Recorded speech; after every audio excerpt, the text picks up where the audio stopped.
ছোট্ট এই মেয়েটা ভোর রাইতে ভাত খাওয়ার জন্য মা ডাকতো। আর এখন মেয়েটা কত বড় হয়ে গেছে।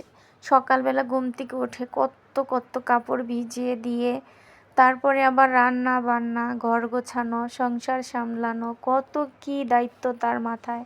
আসসালামু আলাইকুম এভরিওয়ান, সবাই কেমন আছেন? আশা করি ভালো আছেন। পরিবার নিয়ে আলহামদুলিল্লাহ আমিও বেশ ভালো আছি। আবারও নতুন আরেকটা ডেইলি ব্লগ নিয়ে তোমাদের মাঝে হাজির হলাম। আশা করি ভিডিওটা অনেক বেশি ভালো লাগবে। শুরু থেকে শেষ পর্যন্ত অবশ্যই দেখে নিবে। কোনো জায়গায় একটু ভালো লাগলে প্লিজ আমার চ্যানেলটা সাবস্ক্রাইব করে দিবেন, লাইক কমেন্ট শেয়ার করবেন, আমার পাশে থাকবেন। আপনাদের একটা লাইক একটা কমেন্টে আমার ভিডিও বানাইতে অনেক বেশি আগ্রহ লাগে। আর আমার পেজ থেকে যারা দেখতেছেন অবশ্যই আমার পেজটা ফলো করে দিবেন। তো দেখেন কত কত কাপড় ধুইছি, খাতা কাপড় ধুইতে ধুইতে একদম দোপার বাড়ি বানায় ফেলছি। মানে কি আর বলবো, তাই আমি সব সময় শীতের পরে কম্বলগুলা অনেক সুন্দর মতো ধুয়ে নেই। আমি কখনোই লন্ড্রি দোকানে দেই না। লন্ড্রি দোকানে ধোয়া আমার একদমই পছন্দ হয় না, তাই আমি নিজেই ধুয়ে নেই। অনেক কষ্ট হয় তারপরেও। অনেকের তো আছে হাজব্যান্ড সাথে ধুয়ে দেয়, আমার আর ওই কপাল নাই। আমি নিজেই ধুয়ে নেই। আমার হাজব্যান্ড আমাকে কখনোই কোনো কাজে সাহায্য করে না, এটা আমার কাছে একটা দুঃখের বিষয়। তো দেখো অনেক কাজ কাম করে টরে তোষকগুলো ঘরে নিয়ে এখন ভাবতেছি যে চেয়ারগুলো একটু ধুয়ে নেই।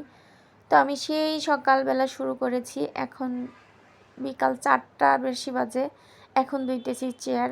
আর এইগুলো রান্না বান্না করেছি রাতে। তো আমার এই ভিডিওগুলা রোজার আগে করা। আমি তো জানুয়ারিতে ছেলের পরীক্ষা শেষ, তো জানুয়ারির আগেই হয়েছিল, কয়েকদিন আগে। তারপরে জানুয়ারি মাস পুরো আমি গ্রামের বাড়িতে থাইকা আসছি। তো ফেব্রুয়ারি মাসে আইসাই আমি এই কাজগুলা একদম করে নিছি। তো একটু একটু করে আর কি ক্লিক নিয়েছি তোমাদের সাথে শেয়ার করার জন্য, কারণ আমি কি করি সংসারে সারাদিনই তোমাদের সাথে শেয়ার করা হয়। আর এখানে যেহেতু আমি চাকরি করি, তো আমার হাজিরা তো দিতেই হবে, এই কারণে আর কি। তো আমি কিন্তু সকাল হইতে বিকাল পর্যন্ত কি কি করি সব কিছু আমার করতে অনেক সময়।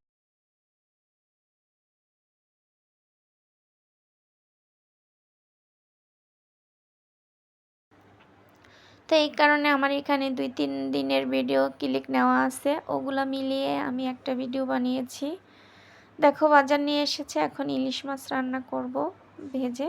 আর এখানে দুধ গরম করে নিয়েছি। তো আমি বাড়ি থেকে আসার পরে দেখি গ্যাসের প্রচুর সমস্যা, গ্যাস থাকে না। তো আমি রাতে রাতে রান্না করে নেই। তো আবার এখন ইলিশ মাছ রান্না হয়ে গেছে। তারপরে আবার এই তো আমি এখন মাগুর মাছও ভুনা করে নিব পেঁয়াজ পাতা আর দিয়ে। আর আমার হাজব্যান্ডের তো এখন ডায়াবেটিস, তো সব সময় নিরামিষ খায়। নিরামিষ আমার রেগুলারই রাঁধতে হয়। তারপরে দেখো দুপুরবেলা আবার তোমাদের ভাইয়া কিছু বাজার সদাই নিয়ে এসেছে, তো এগুলা গুছগাছ করে রেখে দিলাম। তো ভিডিওটা কেমন হয়েছে অবশ্যই কমেন্টে জানাবে, আর ভালো লাগলে ভিডিওটা শেয়ার করে দিবে। আর আমার ছাদ বাগানে দেখো কিছু ডাঁটা শাক, কলমি শাক, লাউ, আলুর শাক এগুলো হয়েছে। তো আমি টুকিটাকি করে শাকগুলা বেছে টেছে নিয়েছি।